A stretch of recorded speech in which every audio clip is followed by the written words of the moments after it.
Hello again. Time is 6:23. Today is Wednesday. Time is 4:30.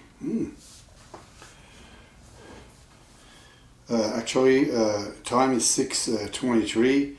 Today's 26th of 4th. My mistake. Okay, we have to continue this. We've done 1/3. This is the second. Third is coming up.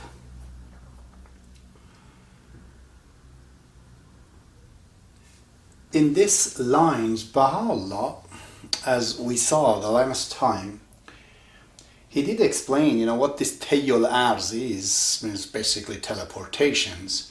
That is not something physical, it's only the spirit can do that, Baha'u'llah says, and he explained how to get there. Today, he's going to explain in these few lines about another concept that is a part of the Sufism. There are quite a few, ideas they have. One of them again is this, is about Alexander, about Zolamaat. Zolamaat means a dark place. And about a prophet called Khizr, which is not in the Bible. There are a few prophets as such in Quran, like Saleh and Hud, they don't run in Quran. So let's go on and see what's the description here. Baha'u'llah says, چون که ظلمت رفت نورش مشرق است. When that, چون که, when, چون که. ظلمت, darkness, رفت, gone, نورش, his light. Moshreq means shining, through. So he says, when the darkness gone, his light is shining through. بر دلت انوار تورش بارق است. بر on دل, heart, دلت, but on your heart, anwar, the plural for nur, the lights. A means of, Turash, Tur is the Mount Tur, which is like the Mount Sinai. Also they call it Tur. Barek, comes from the word barq. Barq means lightning, electricity. Barek means enlightening. So when the darkness is gone, his light is shining through. In your heart or on your heart, the lights of his cyanides is enlightening. So he's mentioning, the tool, which is the cyanide. He's referring to the light that Moses saw in the Mount Sinai. We call it burning bush. He says such light will come in your heart. That tells us burning bush as it is defined is truly does not have a physicality again. It is Sedre, as we said, is referring to Moses himself, that within himself there was a light in his heart that he got enlightened and found out when he was there. So he continues, Baha'u'llah, he says, چون که لیلت رفت صبح آمد پدید. چون که when, that layl means night. Persian they say shab, Arab they say layl. Laylat means your night. Raft, gone. Sob, morning, morn. So, morning. Ahmad came. Padid came clear. So, when the night is gone, he says, the morning will come about. You'll see the morning. Again, this night referring that the darkness that you have inside, not knowing, the ignorance and lack of spirituality. When it's gone, the morning, he says, it comes.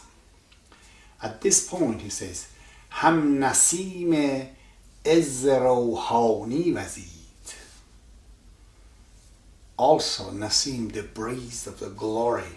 Ez means Baha really, means glory. Nasim means the breeze. Rouhani, spiritual. Wazid, blown. So, you get that breeze, the glorious breeze, the spiritual glorious breeze comes to you. That is again an allusion to a lot of places in the Holy Book that they talk about the God inspired them. It was like a breed, that they came through.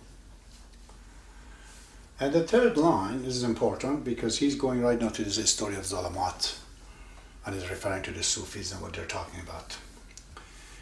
He says, پس تو این ظلمات و این نفس تباه, then you and this zolomat, the darknesses, and this nafs means the ego, taba, destructive. This destructive ego and this darkness, he says, آب حیوانش تجلی اله, the water of life for this zolamat, the darkness, and this, destructive ego, the solution to that, he says, آب حیوانش, the water of life. She means a pronoun referring to God. His water of life would be what? Tajalli elah. Tajalli means manifestation.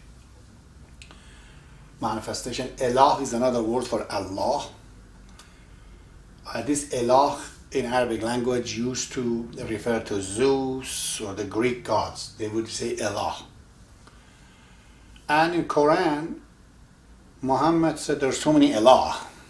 Arab, they had all kind of elah too in those days. Lat, Uzzat, Hubal, all kind of elah. So Muhammad put the word the, th in the front. He says the ilah. And the in Arabic is what? Al. So it becomes al-ilah, the ilah. And then al-ilah turned into Allah. Got abbreviated? Became Allah. So Allah means the ilah, the one. So where are we now? So he says all this darkness and this destructive ego that you have, of a hayawan, the water of life, is really what? The manifestation of Allah, of God, to fix it, to fix that darkness that is next to Allah. But the word Ab Hayawan and Zolamaat takes us a clue to where this is going to go. Ab Hayawan means the water of life. Zolamaat is a reference to darknesses. This story goes to Alexander the Greek. We Persian don't call him Alexander the Great. Old Persian, they call him Alexander the Gojaste, means accursed, because he was a very bad man. He destroyed all the building. This man did not leave anything after himself. But he destroyed places and all that. So, but in the story it says it was, somewhere in southern Iran. These are the stories. There are thousands of versions. After, he conquered these parts of Iran, they told him that, okay, he was after, not dying and living probably eternal. They told him up in the north somewhere, there is a place that's so dark, we immediately think that should be then the Arctic. And he did go all the way from south of Iran to Afghanistan and even north. He might have even gone there. They told him, well, there's a place that is dark, there's no sun there, but in there is this particular lake or fountain or water pound or something that whoever drinks from that water will never die. And those days Alexander could have done that. I don't know if he did or not. he probably would have found out what it is. Anyways, he sets out there, and the story in the version of the, I think, Egyptians or Greek, they say Andreas was one of the guys was with him. He drank from the water, but he never told Alexander. And Alexander didn't drink, and eventually, I guess he found out. He punished Andreas or whatever. So he was after this place called Zolamaat, which is a darkness where there is a water. I've seen a version of this idea in a movie called Dune. If you ever watched this movie, it's a very good movie, where this semi-prophet king that goes down into this dark water where it drinks you would die, but you're the real one, they say in the movie, you don't die, and he drinks from it. A kind of a Alexander in this space.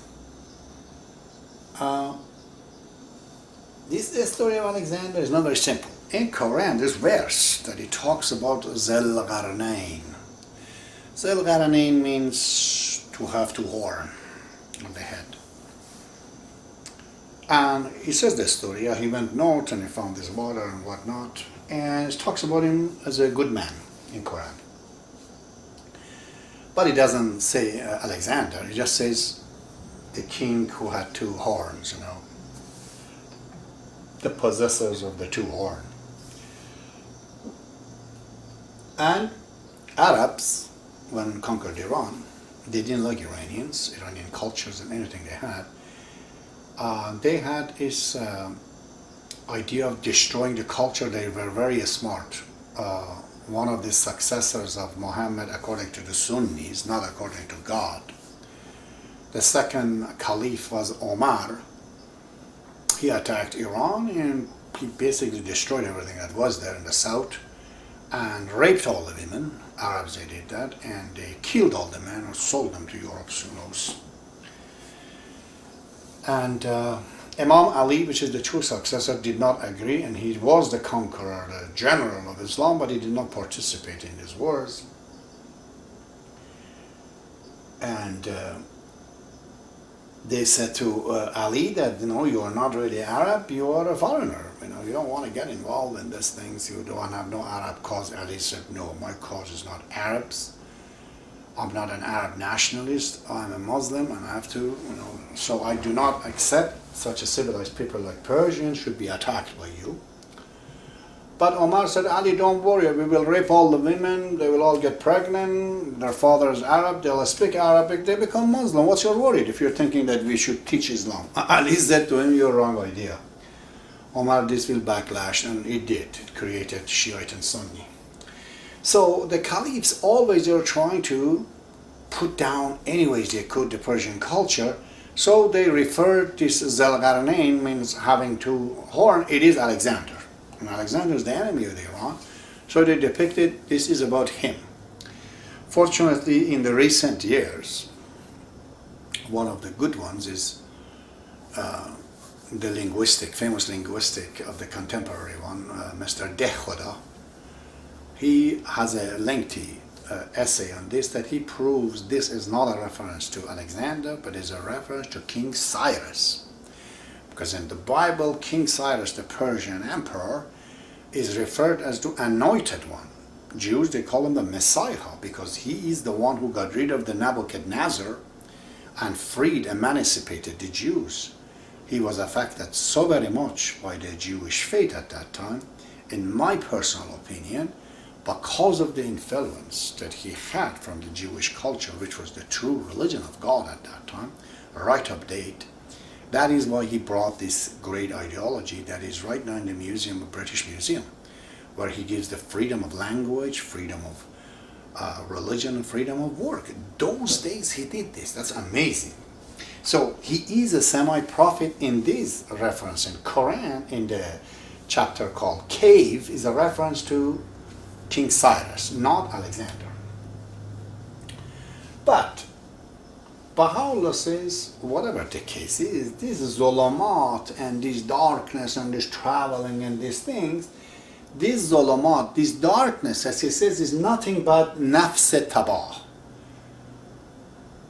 the destructive ego. That is what is the Zolamaat, Baha'u'llah says. This ego that you have is destructive. Just wants to see itself, nobody else. If you know what self is, you can be selfish. Sure. Do you know part of yourself is your mother? Part of it is your father? Part of yourself is your sister, your brother, your friend, your countryman? Go be selfish now. But if you don't know what self is, then you are basically a selfish man is a man who is on the mission of killing his own self. Because he does all of these things and then after that he has to live all his life sorry for what he did. That was the case with Alexander. So you have to know nafs, which means self. And selfhood is great. But nafs tabah, destructive nafs. Nafs tabah. T-A-B-A-A-H I've written. Tabah, destructive. So Baha'u'llah says it's the story of this Zolamaat that they say Iskandar went up there to found this fountain of, drank the water of life and all that. It is nothing but the destructive soul. And the solution, if you want to know the water of life, that they talk about it is really the tajalli ilah. God manifesting in you. The manifestation of God is the water of life. If you can drink from it, then your destructive thing is gone. Continues on the same issue, and he says, گر تو زین ظلمات نفست بگذری, if گر تو you zim from this Zolamaat, the darkness is of nafs, ego, your ego, bogzari, pass away, let go. So if you let go of this darkness of your nafs, your ego, if you let go of it, bita'ab as khamr haywan barkhori. Ta'ab means suffering. Without suffering, with no suffering, he says, B is negative. B ta'ab means no suffering, no pain, no effort. As from, khamr means wine. It changes the ab hayawan to khamr hayawan, whether the water of life or the wine of eternity. Without suffering, without any effort, pain, as from khamr, wine, of hayawan, eternal, barkhori, you'll drink. He says if you pass from this darkness of the self, there's a lot of dark area in the self. If you pass from it with no effort, you will drink from this wine of eternity.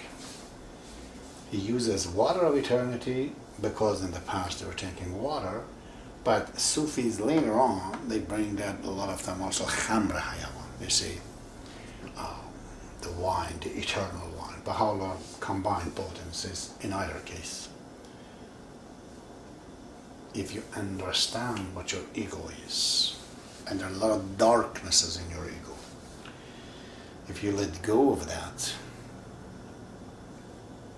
you'll see the khamr hayawan.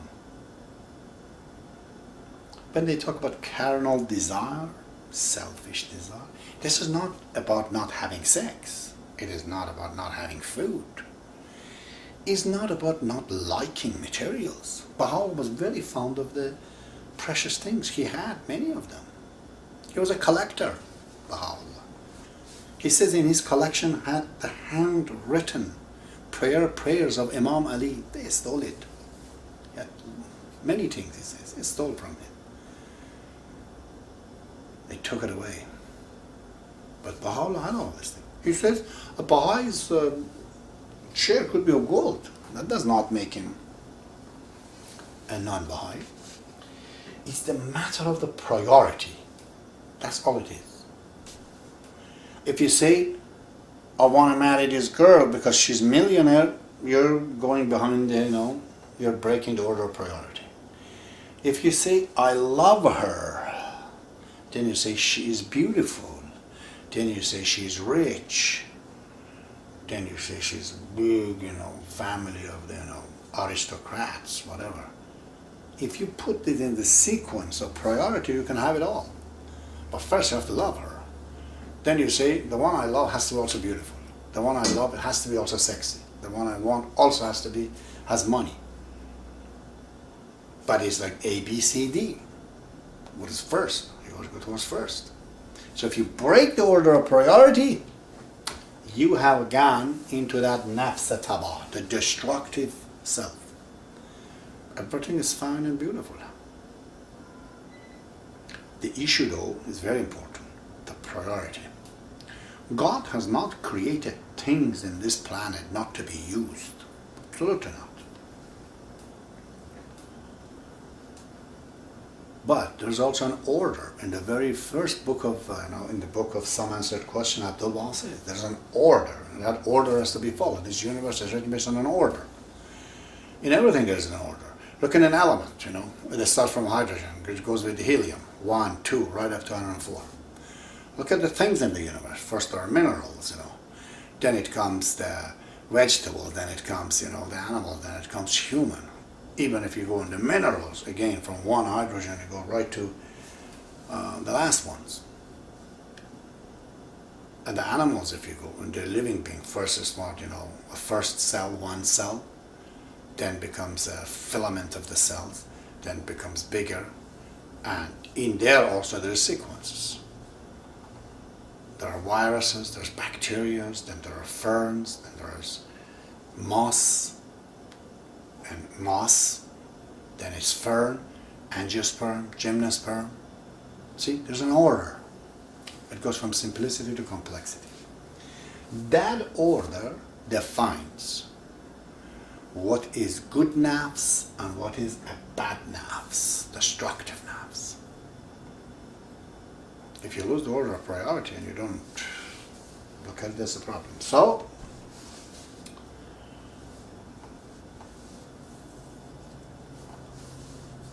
goes to the last one here. پس تو اندر ظل خضر جان درآ.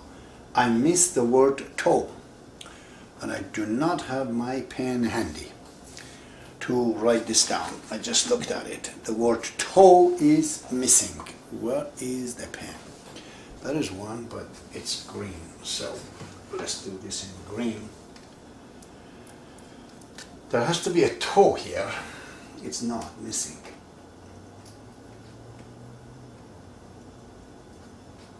T-O-H. پس تو اندر ظل خضر جان درآ. Okay. Past then to you under in zel, in the shelter, in the shadow of Khizr. Oh, Khizr is a very strange, again, name. I'm going to have to explain that later on the next one, because Baha'u'llah talks about that again. Is another, Sufi's concept about this Khizr. This name, the way Shobi Effendi has written K-H-I-D-R, I think, Khidr. Khidr, again, is name of a prophet, or in the story says that Khidr actually, with Alexander, went to that Zolamaat, and Khidr drank from it, and he got eternal life, and Alexander didn't. And the Greek story says the guy who went with Alexander was Andreas. So if it is Andreas would be the Khizr. But how the story turns around, because mankind in the past did not have a lot of intelligence, a lot of intellectual, a lot of background, a lot of discovery. So people would lean a lot on the imaginations. Mankind as a whole was a child. Just right now, a child looks at cartoons and this kind of characters. As he grows up, looks into the reality. Even right now, a man can be defined to humanity, can be compared to humanity as a whole. Humanity as a whole knows older. He wants to know why the things are. He likes to be intellectually and logically and reasonably to accept something. In the past, it wasn't like that. So it was just a, convoluted ideas of all kind was going on. People, because they were all had weaknesses and their wishes and they couldn't fulfill it, so they keep creating this kind of characters. One of them is Khizr in the spiritual realm, and there's a lot of stuff about Khizr, and we'll have to discuss this separately next time. But in Baha'u'llah uses the Khizr Jan, the Khizr of a soul, the eternal Khizr, which is himself, by the way. So he says, then you come into the shadow of the Khizr of soul, of the eternal soul. Come, Dara, come in. تا شوی فارغ از این ظلمت سرا. تا شوی, till you become. I did wipe this out as well, so let it be recorded that I fixed it with the green. So one E is missing here as well. Alright. Ta, till shavi, you become farigh, delivered, liberated, as in from this zolmat, darkness. Sara means house, basically. It's a suffix that could go at the end of the word, meaning abode, place. Zolmat Sara means this dark abode, this dark place. So these lines here so far is talking about this a story of this Zolamaat, these dark places where there's water of life. The concept that Sufis had, unfortunately some of them they still do right now. I've seen some of them. And they think there are such places and such things. They totally don't understand that the soul is capable of everything. The whole world has been changed, not by body, not by physics, but by mind. Therefore it's very clear, the power of the man is in the mind. Mind is a part of the spirit. Mind is the brain of the soul. Soul has a brain, that's mind. Body has a brain, the brain, physical brain. The spiritual brain of the soul is mind, where the thinking comes. So, Baha'u'llah says this is of Zolamaat is nothing but destructive soul, which you have to understand what it is. And I've spoken of this in the Baha'i faith, is talking about a lot. I told you very little bit that everything you wish, everything you desire could be right, but could be out of place. Other times they are wrong. Sure, you wish to have Oxycontin. Sure, you like to drink. Sure, you like to have sex with every beautiful woman. But these things are not really the desire of you. It's the desire of the dog. Dog has taken precedent in you. Dog wants to sleep with any female dog. And the man gets embarrassed. Imagine you're going down to the streets and you're walking your dog. Your dog is one of these, male dog that is very horny and wants to sleep with all the neighbor's dog, and he goes around. You as the owner of the dog is embarrassed, what this dog is doing. It wants to copulate with every female dog and you have to watch. Wouldn't that be embarrassing? It is.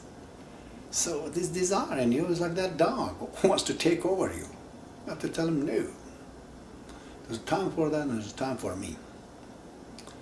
So this order of priority, if you know what it is, man has to be in charge of his animal program, and the animal program, just as it is in charge of the vegetable program, and vegetable program is in charge of minerals. If my body had no soul, no program at all, falling on the ground, in 15 minutes it started to decay.